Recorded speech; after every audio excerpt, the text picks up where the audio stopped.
皆さんこんにちは、まなみです。今回は日焼け止めをとりあえず気になったもの7個を購入してみたので、一つずつご紹介していって、最後に新別でおすすめのものについてお話ししていきたいと思います。すべてネットで購入できて、私は Amazon か公式サイトで購入したので、何か気になる商品があった方は概要欄の方にリンクを貼っておきますので、ぜひチェックしてみてください。一応今回はエタノールフリーで紫外線散乱剤を使用しているものを購入したつもりだったんですが、一つだけエタノールが入っていたものがあったので、最後にご紹介したいと思います。あと紫外線吸収剤を使っているものもすでに持っているものがあったので、そちらも合わせてご紹介していきます。で、携帯にメモを取っているので、こちら携帯を見ながらお話ししていきたいと思うんですが、まずはですね、日焼け止めって紫外線吸収剤と紫外線散乱剤の2種類があるんですが、どちらもメリットデメリットはあるそうです。今回ご紹介する散乱剤のメリットとしては、化学反応が肌の上で起きないので、敏感肌の方でも使いやすいっていうメリットがあります。ただ白きしやすかったり日焼け止め効果が低いっていうデメリットもあるみたいです。で、逆に紫外線吸収剤の方は白浮きしにくく日焼け止め効果も高いんですが、紫外線を吸収してそのエネルギーを熱エネルギーに変えて放出するので、化学反応が肌の上で起こっているんですね。なので肌が敏感な方だと刺激になるかもしれないっていうのはあるそうです。私は吸収剤を使って特に肌荒れするとかはないので、シーンによってどの種類の日焼け止めを使うか変えたいなと思っています。で、今回日焼け止めで一番大切な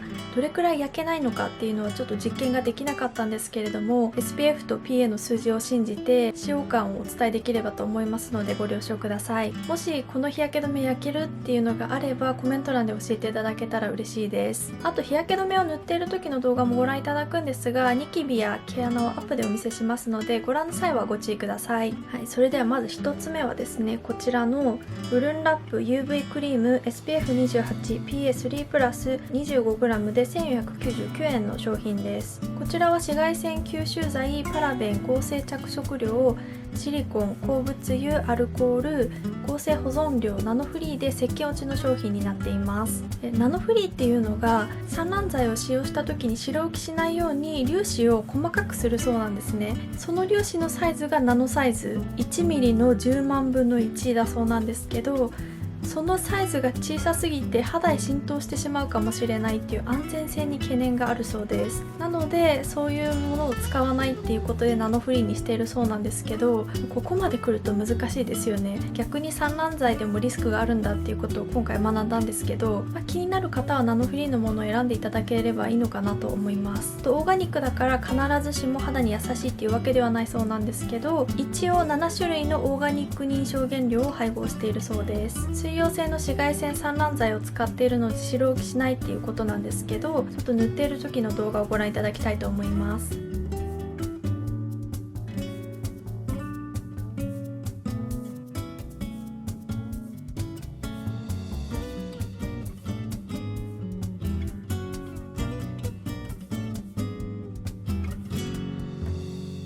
塗り心地も良くて、スキンケアを塗っている感覚で色も白くならないですし、すごく気に入りました。ジェルなので少し塗った直後ベタっとする感じはあるんですけど、時間が経てば全然気にならなくなります。レモングラス配合で虫対策ができるのと、ラベンダーの香りを配合していてリラックスもできるそうです。ただ個人的にはレモングラスの匂いが強すぎるかなと思っていて、以前レモングラスの香りの虫除けスプレーを持っていたんですけど、それよりもちょっと強い気がします。塗った直後はすごい匂いがするので、無香料のものが好きな私としてはどうなんだろうなっていう感じだったんですけど、少し時間が経てば気にならなくなるので使えるかなっていう感じです。こちらチューブタイプなんですけど、中身が飛び出てくるんですよ。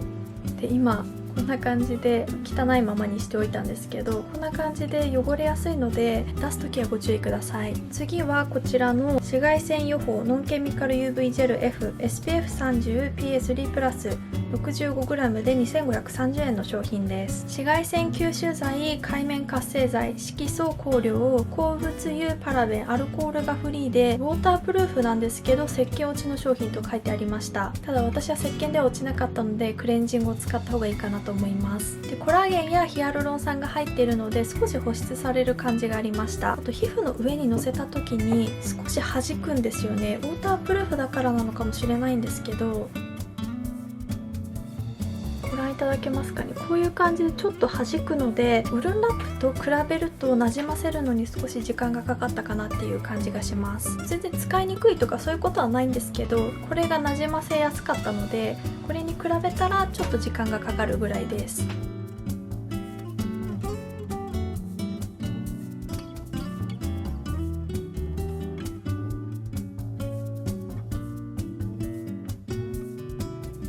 で塗り心地はこちらも良くて、色はわずかに白くなります。で少し白くなるからか毛穴の黒ずみが目立たなくなる感じもありました。でベタっと感はジェルタイプなのでどうしてもあるんですけど、ウルンラップと比べるとこちらの方がコラーゲンとかヒアルロン酸が入っている影響が多いかなっていう印象なんですが、ただ時間が経てばこちらも収まってきます。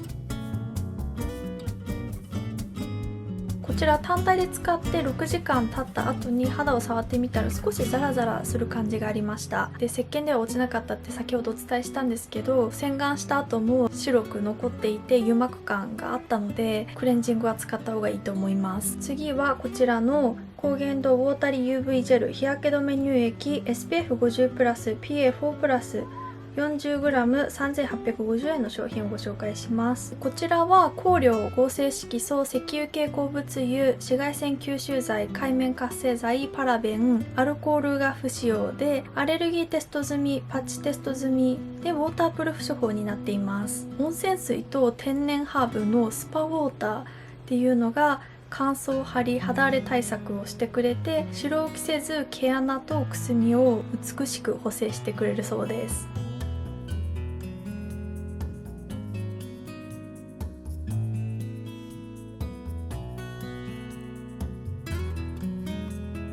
塗ると少し白くなるんですけど、真っ白にはならないですし、 SPF が 50+PA4+ っていうのを考えれば全然許容範囲だと思います。塗った後のベタっと感はやはりウォータープルーフだからか紫外線予報のものと似ているかなっていう気がします。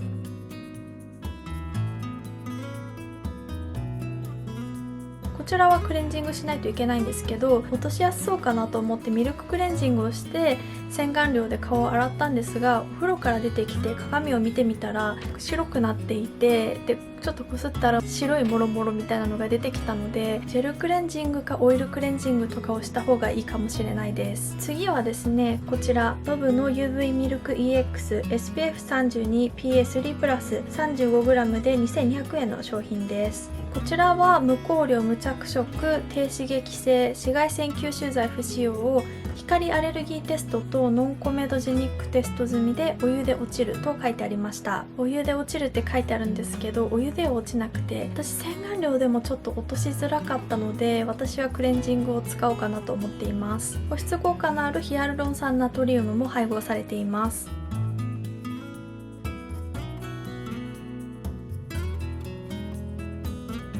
ミルクと言いつつみずみずしいので、ジェルと比べてもそこまで大差ないなと感じました。ただこちらの方が少しサラッと感はあります。で高原堂と比べると白くなりにくくて、ベタベタ感が強いっていうわけでもなかったので、すごく使いやすかったです。こちら先ほどお伝えしたようにお湯では落ちなくて、洗顔をしても油膜感は残っていました。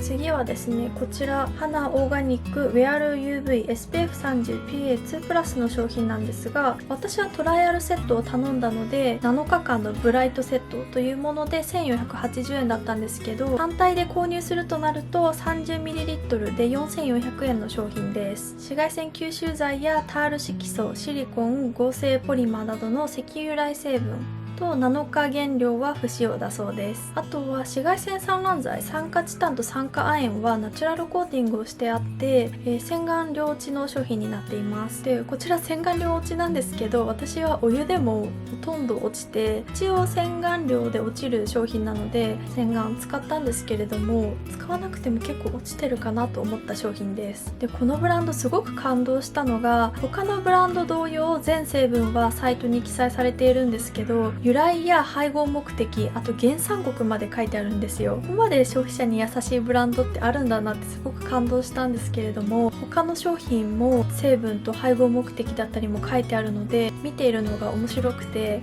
結構いろんな商品見ていたんですけれども、ぜひ一度サイトをご覧いただけたらと思います。やはり成分だけパッと書いてあっても何のために配合されてあるのかわからないじゃないですか。これは本当にすぐパッと見てわかるので、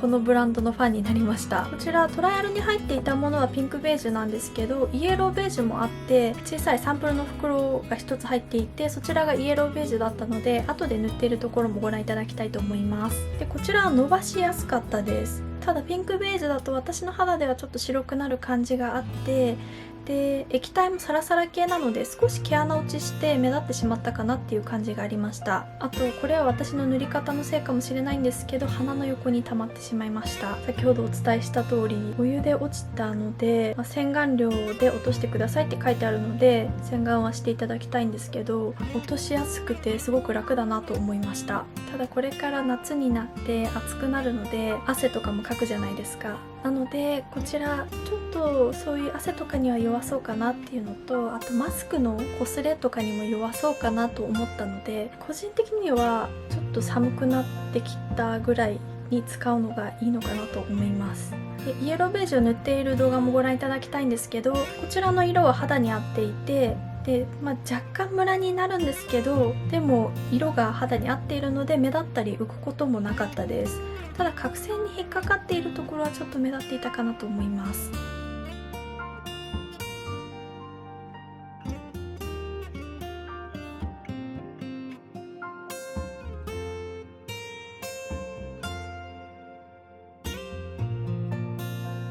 次はですね、こちらのオサジ UV プロテクトローション SPF28PA3 プラス 30ml2200 円の商品です。界面活性剤、シリコン、オイル、紫外線吸収剤をカットしていて石鹸落ちの商品になっています。こちらもウェアル UV 同様お湯で結構落ちました。こちらの商品は私が紫外線散乱剤に持っていたイメージそのままっていう感じで、液体はすごくサラッとしているんですけど、ただ顔の上で伸ばすとムラになりやすくて白浮きしやすい印象です。以前使用した時はダーマトリーのシカジェルクリームを使ってからそこまで時間を置かずにこちらの日焼け止めを試したんですけれども、固まってしまったのと、あとポロポロした白いものが出てきたので一度洗顔をしないと落としきれないぐらいすごい状態になってしまったんですね。なのでスキンケアを選ぶ日焼け止めだなと思いました。腕とかに使うと全然問題なくシュルッと伸びてくれるのでいいんですけど、スキンケアの保湿剤との相性を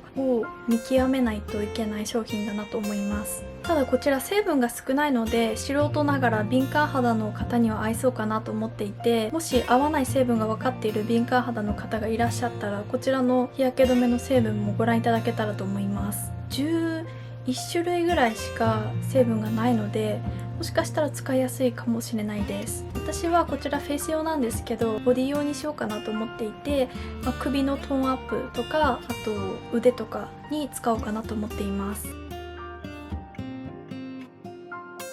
次にご紹介するのがエタノールが入っていた商品なんですけど、こちらベレダのエーデルワイス UV プロテクト SPF38PA2 プラス 50ml で2530円の商品です。でこちらは紫外線散乱剤の日焼け止めで合成保存料、合成着色料、合成香料、鉱物油は不使用、ナノ粒子も入っていないそうです。日本人の肌に合わせて開発された商品で天然由来成分 100%、 植物美容成分が潤いを補給してくれて黄身を整える成分も入っているみたいです。匂いはフレッシュシトラスの香りなんですがそこまで気にならないかなっていう感じで、匂いはするんですけどこの匂いが強烈なのでそれと比べてしまうと全然気にならないレベルです。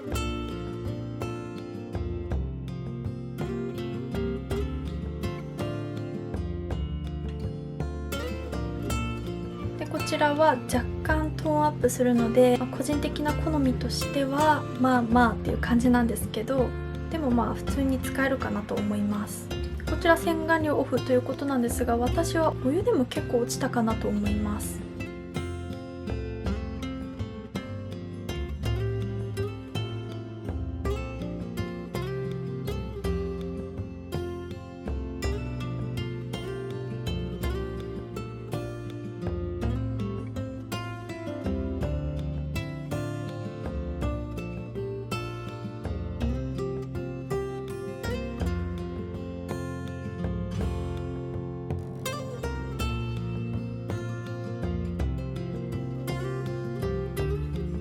最後にご紹介するのが紫外線吸収剤が配合されているものなんですけど、こちらアネッサのパーフェクト UV マイルドミルク A です。私こちら N を持っていると思っていたんですけど、ちょっと勘違いしていて A の方を持っていました。リニューアルされる前のものかなと思います。こちらはアルコール、パラベン、鉱物油、香料、着色料がフリーで、アレルギーテスト済み、ニキビになりにくい処方で、石鹸落ちの商品になっています。空気中の微粒子や紫外線から肌を守る環境ダメージブロック処方で、80分間にわたる水浴テストで耐水性を確認済みのスーパーウォータープルーフという風に書いてありました。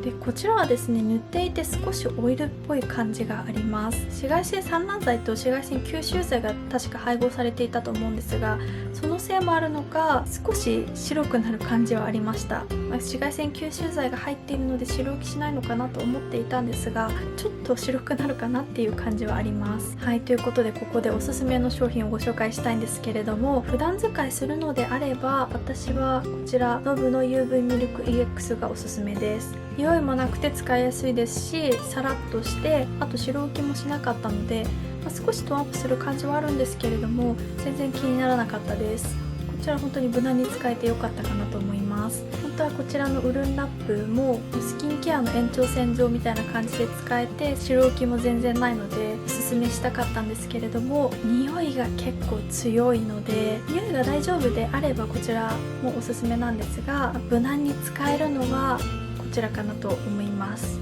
これは普段使いでおすすめなんですけど、もし長時間外出するとか太陽が照ってる中外に行くとかであれば、こちら高原堂のウォータリー UV ジェル日焼け止め乳液がおすすめです。 SPF50 プラス PA4 プラスでウォータープルーフ処方ですし、日焼け対策としてはもうバッチリかなと思います。使い心地も普通に良かったので、長い間外出するのであればこちら高原堂がおすすめです。で、私ボディ用に使うにはちょっともったいないかなと思ったので、こちらのアネッサパーフェクト UV マイルドミルク A をボディ用で使っていきたいと思います。これやっぱり顔に塗ると少し白くなってしまうのであんまり好きではないんですが、体であれば気にならないのでこちら使おうかなと思います。あと顔に塗った時少しオイル感が気になったところではあったので、こちら体用で消費しようと思います。あと私こちらは普通にメイクをする時に使ったりもしているので、こちらも使う頻度は高くなりそうです。はい、ということで、全体的に、普段使いするのであればこちらおすすめなので一度試していただけたらと思います。はい、ということでこちらの動画が皆さんが日焼け止めを選ぶ際のご参考になれば嬉しいです。ということでここまでご覧くださりありがとうございました。ぜひチャンネル登録と高評価をお願いいたします。それではまた次の動画でお会いしましょう。バイバイ。